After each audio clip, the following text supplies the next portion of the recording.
درود بچه ها. من این درس رو قبلا تو درس 15 کامل توضیح دادم، ولی از اونجا که خیلی از بچه ها سوال میکنن و ازم خواستن یه بار دیگه این درس رو تا اونجا که میتونم فقط روی این دوتا موضوع برای اینکه مقایسه میکنیم و این دوتا رو با هم دیگه یاد بگیریم. یکی اینکه چه موقع از سو استفاده میکنیم، چه موقع از سو. خب بریم با ادامه درس همراه بشیم. خب قانون کلی این همیشه یادتون باشه، همیشه یک فعل در جمله باید صرف بشه. پس ببین فعل دوم به صورت مصدر یا د اینفینیتیو، یعنی شکل اصلی و صرف نشده در جمله میاد. خب ببین گاهی پیش میاد که ما یک فعل تو جمله داریم، جمله یعنی جمله ساده، مثل چی؟ ماری گیت nach Hause. گاهی پیش میاد که یک فعل کمکی به همراه یک فعل اصلی در جمله داشته باشه، مثل چی؟ ماری wir nach Hause gehen. خب یعنی ماری به سمت خونه خواهد رفت. خب گاهی مجبور میشیم که دو تا فعل در جمله داشته باشیم، یکی فعل اصلی و دیگری فعل مودال، که یکی صرف میشه و دیگری به شکل مصدر یعنی صرف نشده یا همون اینفینیتیو در انتهای جمله قرار میگیره. مثل چی؟ Marie muss nach Hause gehen. و حالت آخر و چیزی که امروز میخوایم روش یه مقدار بیشتر بحث بکنیم، دو تا فعل اصلی در جمله است. مثل چی؟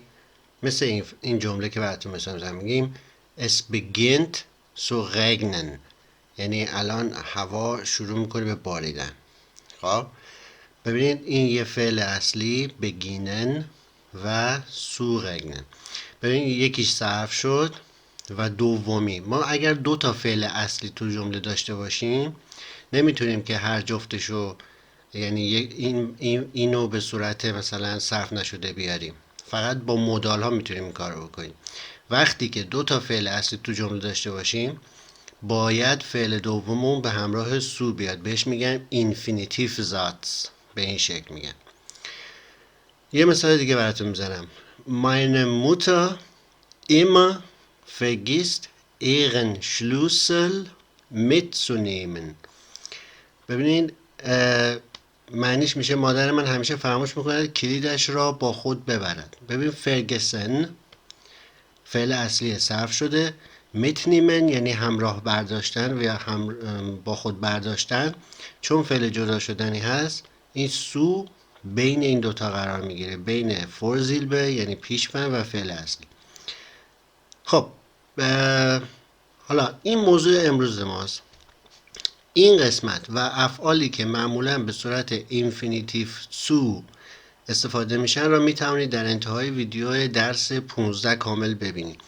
اینو من کامل در تو درس 15 توضیح دادم. معمولا هم بچه ها ویدیو رو تا ته نگاه نمیکنن احتمالاً، برای همین خیلی سوال میکنن از این قسمت.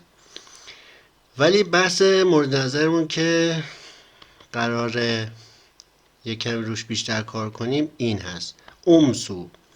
این ترکیب رو زمانی باید استفاده کنیم که معنای زیر مد نظر باشه. ببینید اگر بخوایم بگیم برای کاری، خب البته اینجا مثلا باید بعد برای فعل داشته باشیم. خب برای رفتن، برای خوردن، برای یاد گرفتن، به جهت یادگیری، به جهت مثلا انواع فعلا دیگه، به جهت رفتن، به جهت آمدن، یا اینکه چون میخواهم و یه عبارت اینجا داریم دیگه، کلمه یعنی جمله نداریم. شاید الان این مقدار براتون گنگ باشه ولی حالا تو مثال ها بهتر یاد میگیم. ببین من سو رو در این جمله استفاده کردم، میگم Deutsch zu lernen ist mein Bruder nach Deutschland gereist.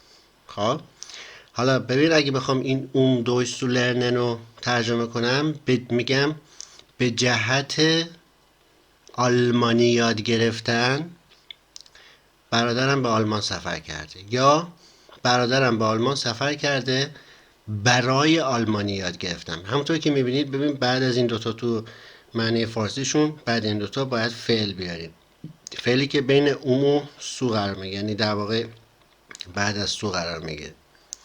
میتونیم اینو بگیم اینطوری بگیم برای آلمانی یاد گرفتن. مثال بعدی، البته میدونید که این جمله رو میتونیم به حالتهای مختلف بنویسیم. جمله اصلی رو یعنی جمله هاپزاتس رو اول بیاریم و نیبنزاتس رو ببریم دوم. درس اینم تو درس قبل تو درس جمله پای و پی رو دادم بهتون. پس میشه mein Bruder ist nach Deutschland gereist برای Deutsch zu lernen، به جهت آلمانی یاد گرفتن یا چون میخواهد آلمانی یاد بگیرد. پس اون چون میخواهد رو اینطوری میتونیم معنی کنیم. یا اینکه میتونیم بگیم برادرم به آلمان سفر کرد برای یاد گرفتن آلمانی یا برای آلمانی یاد گرفتن. یه مثال دیگه میزنم براتون. Man muss viel arbeiten reich zu werden. ببینید اینجا من هر دو تا مثال رو براتون آوردم که براتون یه مقدار مشخص تر بشه. برای reich zu werden، برای پولدار شدن یا به جهت پولدار شدن آدم باید سخت کار کنه.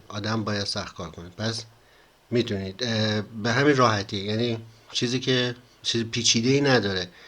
میتونیم اینو امسو رو برای معنی کنیم یا اینکه به جهته. لیست افعال به طور کامل، لیست قیدا و لیست اسمایی که همراه آنها باید اینفینیتیو سو